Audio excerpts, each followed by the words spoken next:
cours de Torah, les Nishmat, Rabbi Shlomo Peretz Alav Shalom, que son mérite il soit pour toute sa famille, qui repose en paix.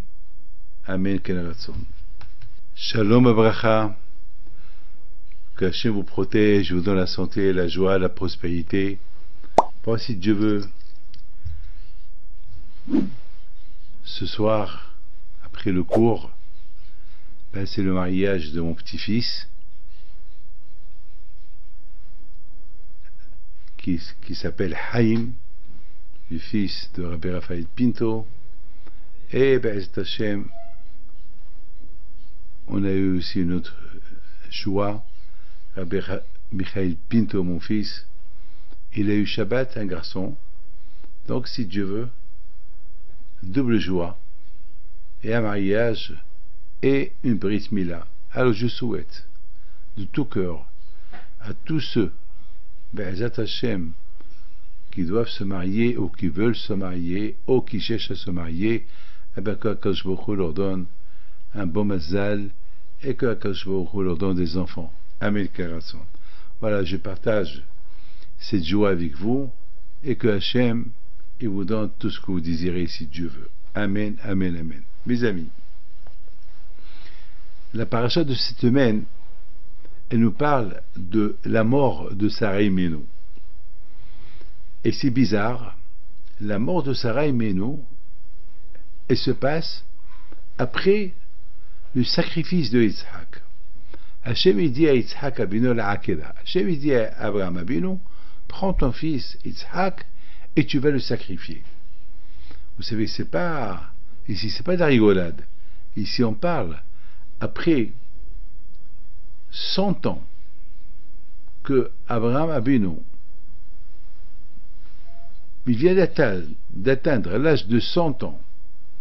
Donc maintenant, il reçoit une promesse d'Hachem qui lui dit, tu vas avoir un garçon l'année prochaine. Alors après, beaucoup de fois, Hachem il promet à Abraham, tu vas avoir des enfants, tu vas avoir des enfants. Depuis l'âge de 75 ans, et Hachem il promet à Abraham, tu vas avoir des enfants, tu vas avoir des enfants. Et il n'a pas d'enfant avec Sarah. Et maintenant, Abraham Abinu, il a atteint l'âge de la vieillesse, et sa femme était aussi très vieille, et voilà, quand je lui ai dit, l'année prochaine, vous allez avoir un enfant. Alors, Sarah Imenu, elle rigole. Abraham Abinu aussi rigole de cette bonne nouvelle. Mais Hachem, alors Sarah Imenu, elle a rigolé de la bonne nouvelle, elle a rigolé, Hachem s'est un peu mis en colère contre elle. Pourquoi tu rigoles? Mais Abraham Abinu aussi il a rigolé. Mais Hachem il n'a rien dit à Abraham. Alors on a posé une question. Pourquoi Abraham Abinu Akadosh Baruch Hu il lui dit rien, il ne lui reproche pas pourquoi il rigole? Et pourquoi Sarah Imenu Akadosh Baruch Hu il reproche pourquoi elle rigole? Alors, on a essayé de répondre à cette question, et finalement, on est arrivé à une belle réponse. Que elle a écouté la nouvelle, elle a rigolé. Pourquoi elle a rigolé? Elle a rigolé parce que, pour elle, elle avait un peu peur. Vous savez, elle a eu une réaction de peur, une réaction, c'est la peur. Elle avait peur que peut-être ça va pas se passer, parce que jusqu'à maintenant, chaque fois Hachem il promet les enfants, il promet. Et maintenant Hachem il donne une date, il dit l'année prochaine. Alors Sarah elle avait peur, elle a rigolé des nerfs. C'est pas une rigolade, elle a rigolé avec les nerfs. Ça veut dire, peut-être ça va pas, peut-être je vais pas tomber enceinte, et les gens, ils vont se moquer de moi, ils vont dire, tout le temps votre Dieu, il vous promet des enfants, et voilà, et t'as dit l'année prochaine, et voilà, t'as rien eu. C'est pour ça, Sarah Imenu, il a rigolé avec les nerfs. Ça veut dire, et en plus il a rigolé dans son cœur. Elle avait peur. Mes amis, écoutez, tellement que Sarah Imenu était une tzaddiket, que elle a rendu dans le bon chemin beaucoup de femmes à son époque. Mes amis, même la fille de Paro qui s'appelle Hagar, elle a fait teshuva grâce à elle lorsque Sarah Imenu, elle était en Égypte avec son mari et elle a été prise au palais royal de Paro de l'époque, et Hachem, il a puni Paro pour qu'il ne touche pas Sarah. Et toute la nuit, il a été puni. Lui, toute l'Égypte ont été punis. Et finalement, Paro, il a compris, c'est à cause de Sarah qu'il a eu tout ça. Alors, Paro, il a appelé Sarah Imenu. Il lui a dit, pourquoi tu m'as pas dit que tu étais marié? Alors, il supplie Abraham, je t'en prie, et pardonne-moi. Allez, prends ta femme et quitte mon pays. Il lui a donné de l'argent, il lui a donné de l'or et pour consoler Sarah Imenu, il lui a même donné un grand cadeau. Il lui a donné 2 grands cadeaux. Il lui a donné la terre de Goshen, la meilleure terre d'Égypte, c'est la terre de Goshen. D'ailleurs, cette terre de Goshen, c'est là-bas où les Juifs, ils ont habité lorsqu'ils sont venus en Égypte pendant les 400 ans qu'ils étaient en Égypte. Ils étaient dans la terre de Goshen.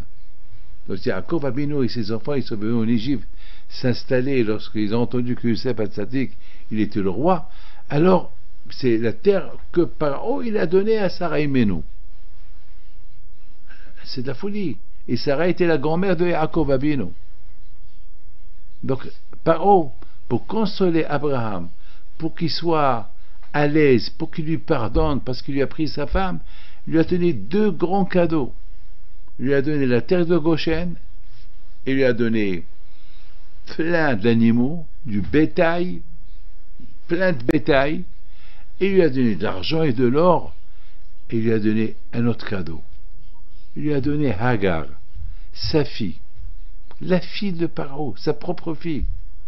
Il a dit à Sarah, voilà, je te donne ma fille, comme ça tu penses à moi. Voilà, à travers ma fille que je te donne, Hagar, tu penses à moi, et pardon pour tout le mal que je t'ai fait. La folie, c'est la folie. Et cette Hagar, elle a accepté, et c'est une princesse, elle habite au palais royal, la fille de Paro, elle accepte à être servante chez Sarah, c'est pas possible, c'est pas possible. Et si elle a accepté d'aller, eh ben mes amis, c'est parce qu'elle a vu la grandeur de Sarah Imenu. Elle a vu la grandeur. Elle a vu, elle était heureuse d'être avec Sarah Imenu. 100%, Sarah Imenu, il a donné des cours de Torah, il lui parlait d'Hachem.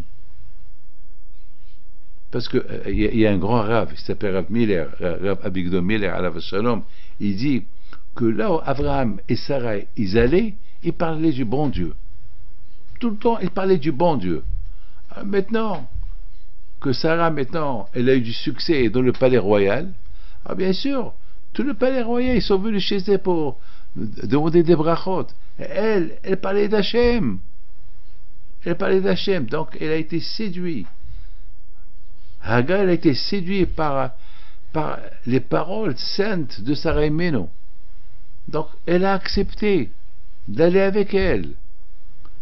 Et à la fin, elle s'est mariée avec Abraham Abinu. Elle a eu Ishmaël avec Abraham Abinu. Et Ishmaël a construit la Bini. Ishmaël a grandi dans la maison d'Abraham Abinu, alav shalom. Et Abraham Abinu, il aimait beaucoup Ishmaël. Ishmaël, il était pendant la Akedah de Yitzhak. C'est Ishmaël qui a accompagné Abraham Abinu pour la Akedah. Il était un grand tzaddik. Sinon, comment Abraham Abinu va être accompagné par Eliezer Ishmaël pour la Akedah?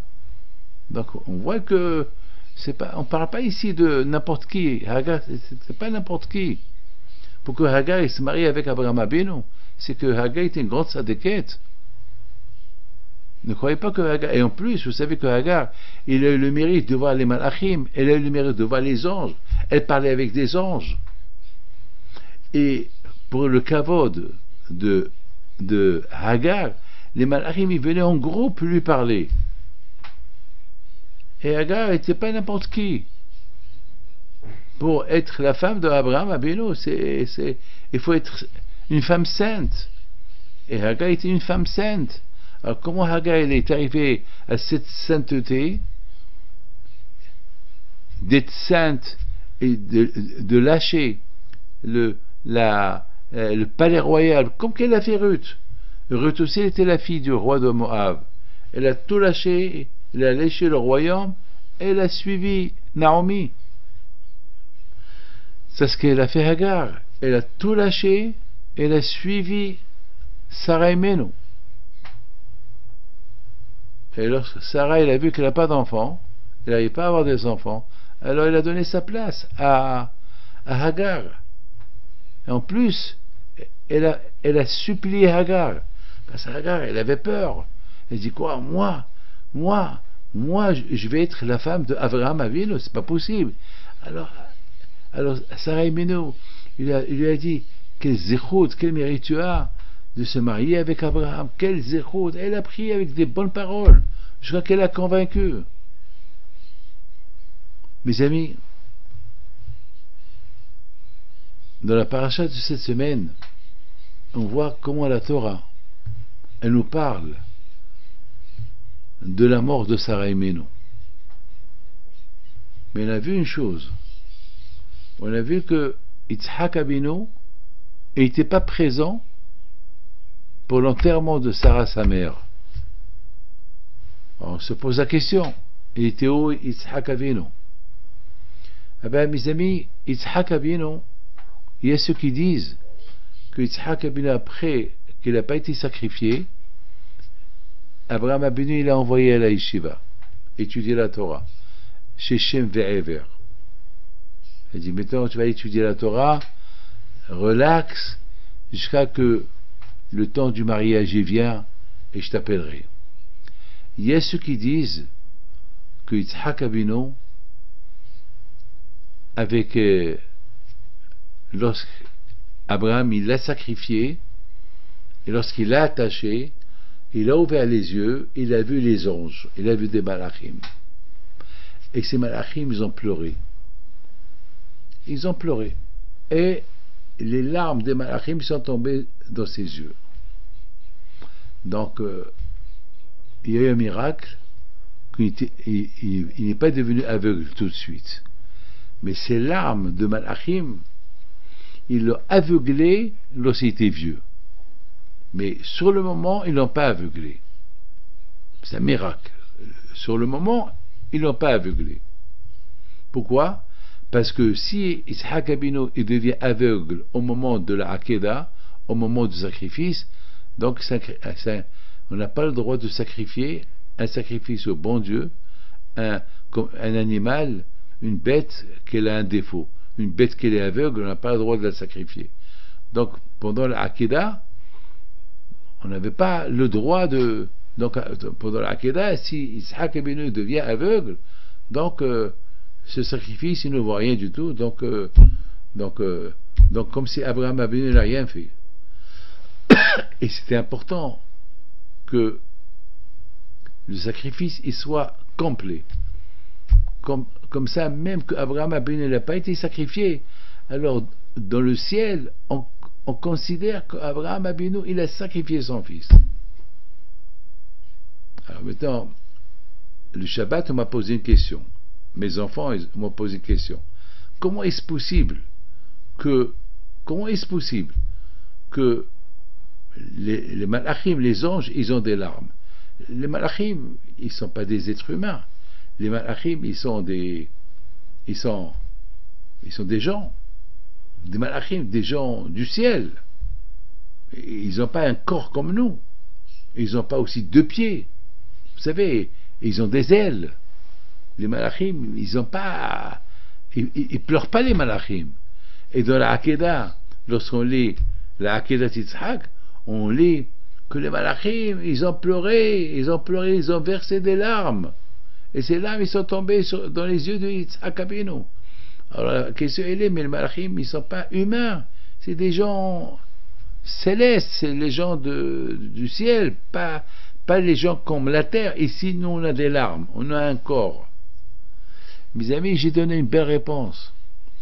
Hachamim, ils disent, lorsqu'on fait une mitzvah, on crée un malach. Lorsqu'on fait une mitzvah, on crée un ange. Que cet ange-là, il reste dans le ciel. Et cet ange-là, il témoigne pour la mitzvah qu'on a fait. Il témoigne pour la mitzvah qu'on a fait. HaKadosh Baruch Hu, il a voulu, écoutez bien ce que je vous dis, HaKadosh Baruch Hu, il a voulu que les malachim qui sont nés par le sacrifice de Yitzhak Abinu, écoutez, Yitzhak Abinu aussi, il a fait une mitzvah. Lui aussi, il a donné son corps pour Hachem. Il a dit à son père, papa, attache-moi bien pour que je ne bouge pas. Papa, fais bien ton travail. Fais bien ton travail, papa.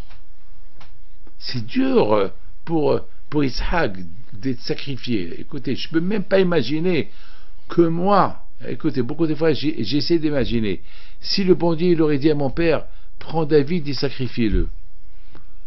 Alors, je vais dire à mon père, papa, où tu vas? Ben, je vais aller pour te sacrifier. Bon, peut-être mon père, il est vieux, il va bien faire, mais moi, David, ça va être dur pour moi, surtout si je suis jeune homme, je ne suis pas marié, pas d'enfant. Et en plus, le bon Dieu, s'il m'a promis que je vais avoir des enfants, que je vais être marié, et à la fin, il dit au bon Dieu, sacrifiez-le, ça va être dur pour moi. Peut-être je vais accepter, peut-être je vais pas accepter, peut-être je vais être forcé pour l'accepter, parce que je crois en Dieu. On voit qu'Yitzhak Abinu, il n'a pas senti qu'il est forcé à accepter. Il était heureux de le faire. Mes amis, lorsqu'on fait mitzvah, écoutez bien, il ne faut pas se sentir que vous la faites de force. Si vous aimez Dieu, il faut la faire. Je vous pose une question. Comment vous pouvez savoir que vous aimez Dieu? Comment vous pouvez savoir que vraiment, à 100%, vous aimez Dieu? Alors, vous savez comment? Alors, lorsque il y a une épreuve qui arrive, et vous ne dites pas pourquoi. Vous ne dites pas pourquoi Dieu me fait ça? Qu'est-ce que j'ai fait au bon Dieu? Pourquoi il me fait ça? Alors, ça veut dire que tu contestes ce que le bon Dieu fait. Abraham Abinu, il n'a même pas dit à Hachem, pourquoi tu me fais ça? Il a accepté. Et Yitzhak Abinu aussi. Lorsque Yitzhak Abinu dit à son père, papa, je vois que tu vas aller sacrifier quelque chose, mais je ne vois pas le mouton. Je vois le feu, parce que tu vas brûler la bête, je vois le couteau, je vois le bois, mais je ne vois pas l'animal. Alors son père il lui dit, mon fils, eh ben, Dieu t'a choisi à toi d'être à la place du mouton ou du bélier. On aurait cru que Yitzhak Abinu, il aurait contesté. Quoi, moi? Ou se sauver? Mais t'es fou, papa, de me faire ça? Je suis pas encore marié. Et en plus, papa, tu m'as dit que c'est de moi que la génération juive, elle va sortir. Ceux qui vont recevoir la Torah. Mais toi, si tu me tues, alors ça quoi? Ça veut dire que il n'y aura plus. Tout ce que le bon Dieu t'a promis, ça tombe à l'eau. Yitzhak Abinu n'a rien dit. Il a fermé sa bouche. Il a accepté. Alors, mes amis, Hachamim me disent que lorsqu'Abraham Abinu il a attaché Yitzhak sur le bois, avant de l'égorger, il pensait qu'Hachem, il pensait qu'à Dieu. Voilà, Hachem, tu veux que je prenne mon fils, que je le sacrifie pour toi, je le fais. Et qu'est-ce qu'il pensait Yitzhak, son fils? Voilà, Hachem, tout ce que tu as demandé à mon père de faire, voilà, tu veux que c'est moi qui va être le sacrifice à la place du bélier? Alors voilà, je me sacrifie moi Et tous les âmes qui vont sortir de moi, tous les juifs qui vont sortir de moi, voilà, on se sacrifie tout pour toi. C'est ça ta volonté. Et c'est comme ça, Yitzhak Abinu alav shalom, il s'est comporté. C'est de la folie, ça. Moi, j'aurais été devenu fou. Moi, j'aurais pris une dépression. Moi, peut-être je me sauverais, je sais pas. Mais Yitzhak Abinu, tellement qu'il croyait en Dieu, il a accepté. Lorsqu'on aime Dieu, on l'aime avec toutes nos forces. Lorsqu'on fait Shema, on dit Ve'ahavta et Adonai Elohecha bechol levavcha bechol nafshecha bechol meodecha. Il faut aimer Hachem avec ton corps et ton âme. Même si on prend ton âme, on te dit on te tue. Pour le bon Dieu, tu acceptes. Et avec ton argent. C'est qu'avec ton argent, lorsqu'il y a une mitzvah à faire et qu'elle coûte cher, ne vois pas le côté qu'elle est chère, fais la mitzvah. Si tu aimes Hachem, fais-la de toutes tes forces. Et on a vu que Yitzhak Abinu alav shalom, là il est témoin Hachem, il a sacrifié tout l'héritage qu'il devait hériter de son père. Il a sacrifié son corps, son âme, et il a montré à Hachem combien il aime. Alors, il a créé aussi des malachim, des anges. Il a créé des anges. Et ces anges-là, ils étaient à l'image de... Parce qu'on n'a jamais vu un être humain être sacrifié. Jamais. On n'a jamais vu un malach qui va naître d'un sacrifice humain. C'est la première fois qu'il y a un malach qui va naître. Il y a des malachim qui vont naître par un sacrifice humain. Alors, lorsque quelqu'un humain qui fait mitzvah, il crée un malach. Mais Yitzhak Abinu. Yitzhak Abinu. Lorsqu'il était attaché et son père lui dit, mon fils, donne-moi ta gorge. Il lui a donné la gorge. Là, il a vu le ciel qui s'est ouvert. Il a vu le ciel qui s'est ouvert. Il a vu quelque chose avant qu'il soit égorgé. Il a vu le sacrifice qu'il fait pour Hachem. Il a vu les malachim, les anges qui sont nés par le sacrifice qu'il va faire maintenant. Au moins qu'il sait, qu'il voit ce qu'il a fait pour Hachem. Il a vu des malachim. Mais de l'autre côté, ces malachim-là, parce qu'ils sont nés d'un sacrifice, alors ils sont devenus comme des malachim qui sont pas comme les autres, des malachim qui ont des larmes. Comme ça, ces larmes-là, ils vont témoigner pour ce sacrifice que Yitzhak Abinu a fait. Donc les larmes, ils sont sorties de leurs yeux, ils sont tombés, des larmes, ils sont tombés dans les yeux de... Ils sont pas partis perdantes, ils sont tombés dans les yeux de Yitzhak Abinu pour marquer que nous les malachim, on est nés par ton geste.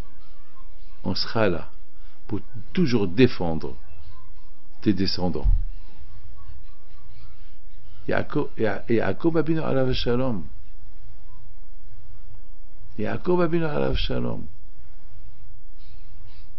qu'il était le fils de Yitzhak Abinu.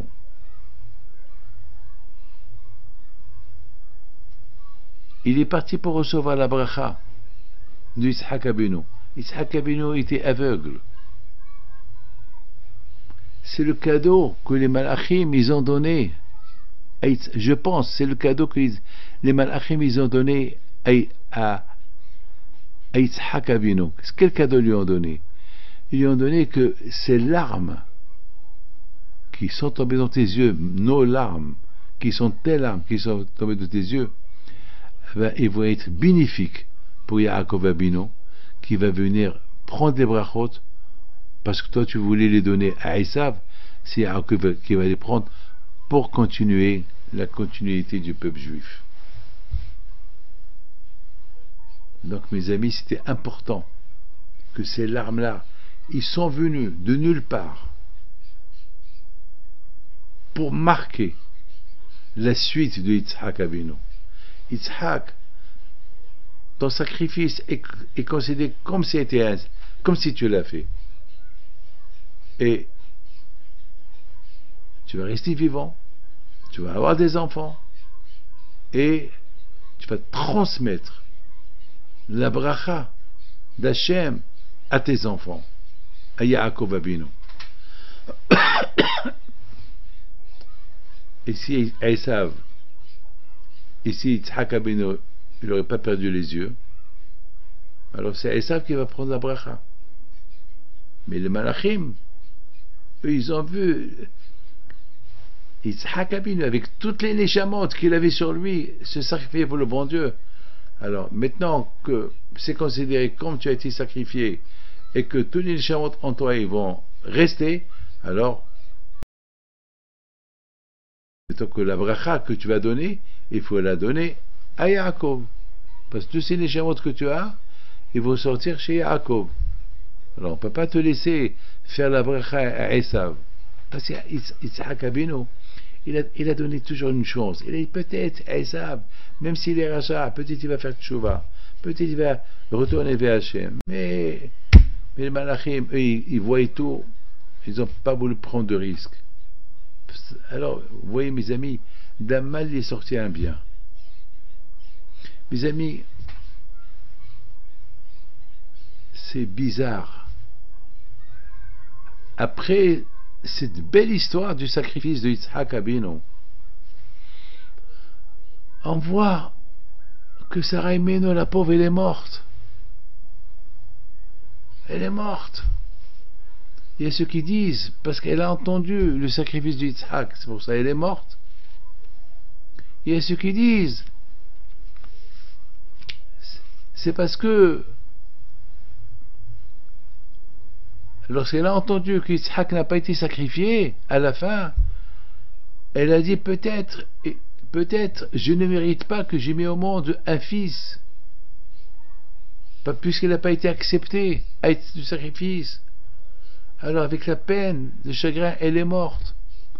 Elle, mes amis, qu'elle a rigolé, il y a beaucoup de gens qui rigolent par stress, par pression, pas rigoler. Non, ils rigolent. Et pourquoi elle a rigolé par pression? Parce qu'elle avait peur que rien n'arrive. Et après les gens vont critiquer le bon Dieu. D'ailleurs aussi, peut-être c'est la raison pourquoi Abraham n'a pas dit à Sarah qu'il allait prendre Yitzhak Abinu, le sacrifier, comme que le bon Dieu lui a dit. On n'a pas vu qu'il a dit à Sarah. Pourquoi il n'a pas dit à Sarah? Parce qu'Abraham Abinu, il avait peur que Sarah lui dise une phrase.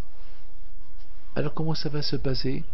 Alors, qui va être celui qui va continuer la descendance? Qui va diffuser la Torah? Qui? Il est Ézer, ton serviteur. Qui va diffuser la Torah? Il avait peur, Abraham Abinu, de cette question. Peut-être Sarah Imenu va accepter, mais cette question, elle va poser cette question. Peut-être c'est la raison pourquoi il lui a pas dit. Parce que Sarah Imenu, elle avait peur des gens. Elle avait peur, qu'est-ce que les gens vont dire?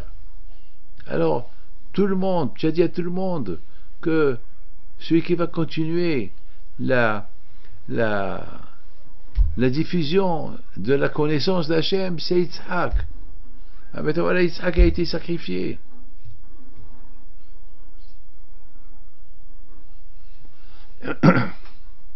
Sarah Imenu est une tzadékette. Sarah Imenu, Abraham, il écoute tout ce que Sarah il dit, il l'écoute, parce que Hachem, une fois Hachem il a dit à Abraham, écoute toujours la parole de Sarah. Tout ce que Sarah te dit, il faut l'écouter. Parce que Sarah, c'est une prophétesse. Il faut l'écouter. Alors là, il avait peur qu'il dit à Sarah, et voilà, je le prends pour le sacrifier pour le bon Dieu. Et après, qu'est-ce qu'il va dire? Alors, qui va diffuser la Torah? Qui va diffuser le nom d'Hachem? Qu'est-ce qu'il va dire à Abraham? Il avait peur. Alors maintenant, il s'est dit, c'est mieux maintenant que je prends Isaac, je le sacrifie, après je le dirai à ma femme. Après, je lui dirai, et après, on verra. C'est la raison pourquoi, mes amis, Sarah, elle a rigolé. Il a rigolé. Mais Akashro, alors, elle a dit, non, mais j'ai pas rigolé. Mais elle a rigolé quand même. Et Akashro, elle a dit, non, tu as rigolé. C'est vrai, elle a rigolé.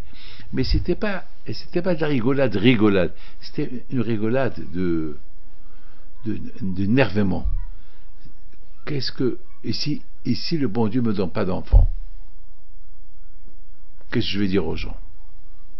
Alors quand je vais au roux, il s'est un peu énervé. Il a dit non, il ne faut pas penser comme ça. Je veux pas. Non, il ne faut pas. Lorsqu'on a les monas, on croit. On ne se pose pas des questions. Et peut-être.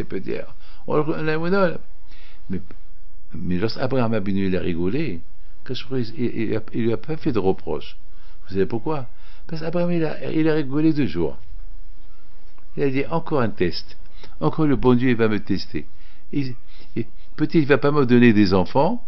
Et après il va me dire l'année prochaine je te donne un enfant. Comme qu'il a fait jusqu'à maintenant. Ça fait déjà presque 25 ans qu'il me dit tu vas avoir des enfants. Et après j'ai rien eu. Donc peut-être encore une épreuve. C'est la folie. Abraham il a rigolé par joie. Ça veut dire encore c'est que toujours Abraham a pu accepter les épreuves avec joie. C'est pas et pourquoi. Mes amis, ce qui est extraordinaire, c'est on voit, on a parlé du sacrifice de Yitzhak Abinu, et tout de suite la Torah nous parle de la naissance de Rivka. Aïe, ça veut dire que Rivka déjà était prête déjà. Kadosh Baruch Hu déjà prépare le zivug, le mazal de la personne. Oui, mes amis. Hachem, il a rien que testé Abraham, pas plus. Mais son zivug était déjà prêt, Rivka. On parle de la mort de Sarah Imenu, et on parle tout de suite de le shidur que Eliezer il a fait avec Rivka pour Yitzhak. Et tout s'est bien passé. C'est des miracles. Le Hachem, il décide que tel il est pour toi, personne ne te l'apprendra. Il faut rien que prier. C'est tout, il faut prier. Il faut prier. Isaac, il avait 34 ans. Ou un peu plus, lorsqu'il a fait connaissance de Rivka. Rivka était petite. Et c'est Eliezer qui est parti. Il a eu beaucoup de miracles. Comment apporter cette fille? Je vous raconte une histoire. Vous savez combien, alors j'avais 30 ans, j'ai décidé de prier à Hachem. Un zivug qu'il faut prier. Tout le temps, j'ai dit, je suis un beau garçon, je prendrai, là je décide de marier, mais là j'ai commencé à chercher vraiment, depuis l'âge de 25 ans, je voyais que c'était pas facile, c'était dur. Celle que je voulais, elle voulait pas, celle que je voulais pas, elle voulait, et j'avais des problèmes. Et ma mère, elle voulait que je me marie avec une cousine à elle, et mon père me dit non, c'est pas elle, et après je voulais me marier avec une autre, et après mon père me dit non, pas celle-là, ou bien mon père me propose une, et ma mère dit non, pas celle-là, et à la fin je suis resté coincé, et surtout je voyais pas, jusqu'à qu'un jour je dis à mon père, papa, je fais quoi? Il dit, David, tu comptes trop sur ta mère et sur moi. Il faut prier. Il faut prier pour que tu trouves ton mazal, que tu ne te trompes pas, pour que tu ne divorces pas. Regarde, c'est là que tu voulais marier, elle est morte. Regarde, c'est là que tu voulais marier, regarde, elle est. Regarde, elle n'arrive pas à avoir des enfants. Regarde, tu vois, là, il faut prier. Alors qu'est-ce que j'ai fait? J'ai pris la décision de prier. Je suis parti pèleriner pendant le mois de juillet. Je suis parti avec un grand sadique qui était jeune homme comme moi et qu'il avait mon âge. On est partis les deux pèleriner les sadikim. On priait là. Et après je lui dis, bon maintenant moi je vais aller au Maroc. Je continue à prier au Maroc. Et je vais prier pour toi. Et si Dieu veut tu te maries, tu m'invites à ton mariage. Moi je me marie, je t'invite à mon mariage. Et je suis parti au Maroc. Je suis parti chez Rabbi Amar Diwan. Je suis parti chez Rabbi Hippido. Je pleurais, je priais. Et après mes oncles, mes deux oncles, Rabbi Raphaël Pinto, Rabbi Meir Pinto. Non, c'était Raphaël Pinto était décédé. Rabbi Meir Pinto, je lui dis, donne-moi une parole, donne-moi une promesse que je me marie cette année. Et mais je te promets, cette année tu te maries. Cette année tu te maries. Je lui dis, mais tout le monde m'a dit cette année. Il m'a dit non. Moi je lui dis cette année, parce qu'avec tout ce que tu as fait pour moi, cette année tu te maries. Rabotaï, j'ai connu ma femme. Et je l'ai connue. Après, je l'ai revue en Israël. Et je sais pas, c'était le mariage de mon frère, Abraham. Et ma mère, elle a invité sa mère. Et moi, je dis à ma mère, maman, tu invites des gens comme ça, tu la connais même pas. Elle m'a dit, mais c'est pas grave, on l'invite. Après, il a invité Shabbat Hatan. Je dis, maman, mais tu invites, tu les connais pas. Et pendant le Shabbat Hatan, mon père, Alava Shalom, il regarde ma femme et lui dit, eh ben ma fille, tu es la bienvenue dans la famille, tu es du mazal de mon fils. Il la connaît même pas. Moi, j'étais choqué, j'avais peur, je voulais me sauver. Elle aussi savait pas où se mettre. Et ma belle-mère aussi savait pas où se mettre. Elle connaît même pas ma famille. Et bon, Hachem, 2 mois plus tard, ou 3 mois plus tard, on s'est mariés. Et bon, Hachem, on a 7 enfants, ils sont tous mariés. Et ce soir, c'est le mariage de mon petit-fils. Grâce à la prière. Vous voulez savoir une chose? Le jour que je me suis marié, c'était le 4 janvier 1980. 80-81, je ne me rappelle pas. Et le même jour, le rabbin qui était avec moi, qu'on a été prié, lui aussi s'est marié, c'était le fils de Baba Meir, le petit-fils de Baba Salé. Lui aussi s'est marié le même jour que moi. Donc moi je ne pouvais pas être à son mariage, et lui il ne pouvait pas être à mon mariage, parce qu'on s'est mariés les deux le même jour, sans que l'un n'a pas consulté l'autre, parce qu'à l'époque il n'y avait pas de téléphone. Il y a 46 ans, il n'y avait pas de téléphone, il n'y avait rien du tout. C'est de la folie. C'est-à-dire qu'on a bien prié, et on a trouvé notre mazal, les deux, le même jour, et le même jour, les deux on s'est mariés, sauf que là, moi je l'ai invité, lui il m'a invité, mais personne ne pouvait venir au mariage de l'autre. La bouteille, le mazal.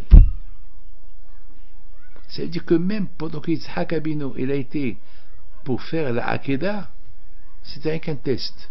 Qu'Hachem il a testé Abraham et Yitzhak. Mais la femme était là prévue, Rivka.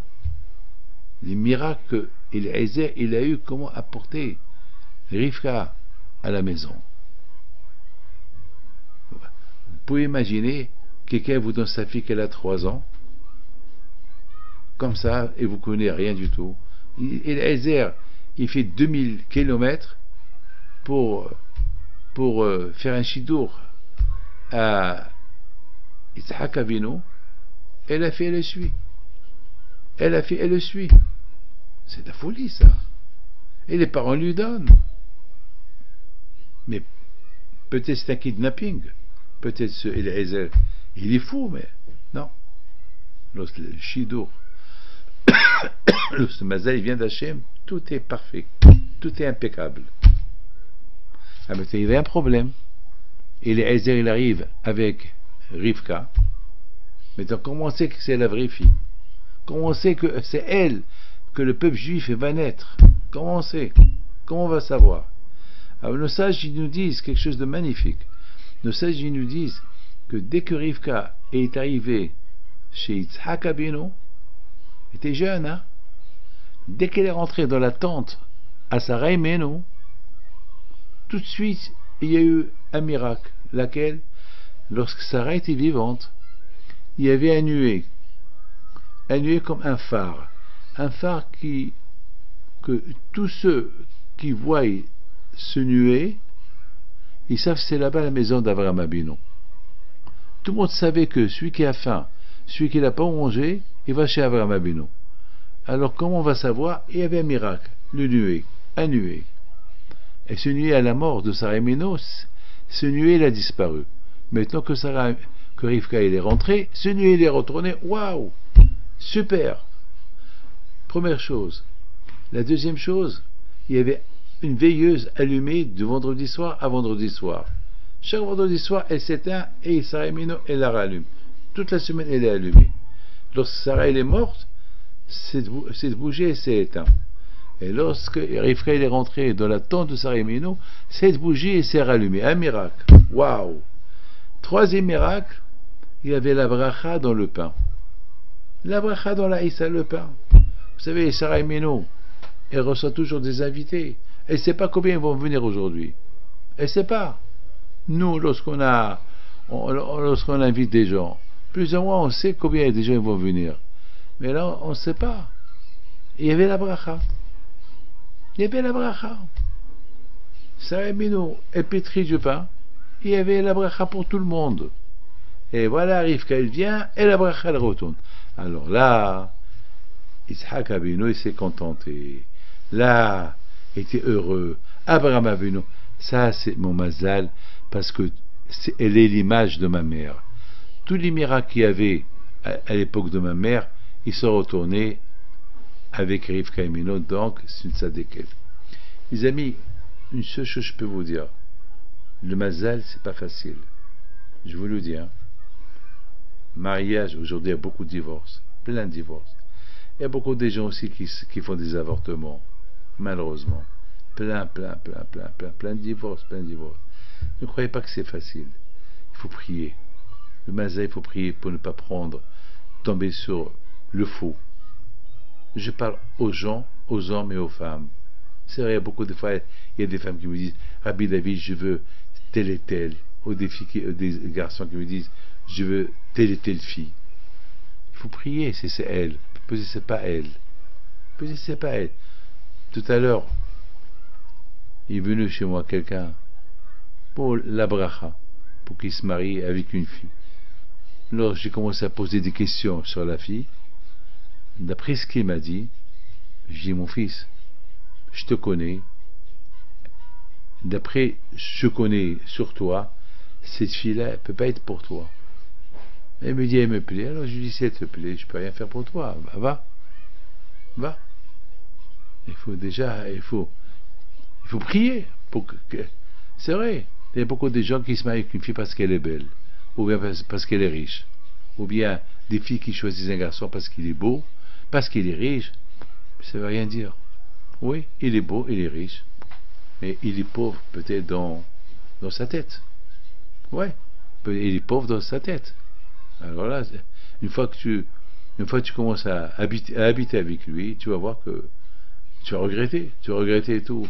Vous savez, mes amis, il y a une fille qu'elle a choisie, vraiment, hein, elle a choisi de se marier avec quelqu'un qui est riche. Elle a dit c'est lui, alors que c'est pas, elle a dit mais il est ça, il se drogue, elle a vu que l'argent. Et à la fin, malheureusement, après 2 ans de mariage, elle a eu 2 enfants. Ils ont divorcé, il ne veut pas lui donner un sou. Parce qu'il a fait signer des papiers avant le mariage, alors maintenant il a tout perdu. Pas d'argent, et en plus, il lui fait la guerre pour lui prendre les 2 enfants, et la pauvre, elle est dans tous ses états. Et parce qu'elle a choisi l'argent, elle a aujourd'hui ni argent, ni enfant, et elle est mskina vraiment dans la zut totale, elle est la chimichmo. Il faut prier. Prier à Kadosh Baruch. Il faut prier à Kadosh Baruch. On a vu, mes amis, comment Akadosh Baruch Hu, il a récompensé Yitzhak Avinu. Il a récompensé Yitzhak Avinu pour le sacrifice qu'il a fait. Et celui qui va être sacrifié, il a abandonné sa vie, tous les âmes qui sont en lui, tout pour Hachem. Akadosh Baruch Hu lui a donné Yaakov Avinu avec tous les âmes qui sont en lui. Et notre vrai père aujourd'hui, c'est Yitzhak Avinu. Vous savez ce qu'on dit? Avant que Mashiach va venir, c'est Yitzhak Avinu qui va prier pour nous pour que Mashiach vienne. C'est lui qui va prier à Hachem, allez, délivre mes enfants. Délivre mes enfants de cet exil. Yitzhak Avinu. C'est Yitzhak. Et pourtant, pourquoi Yitzhak?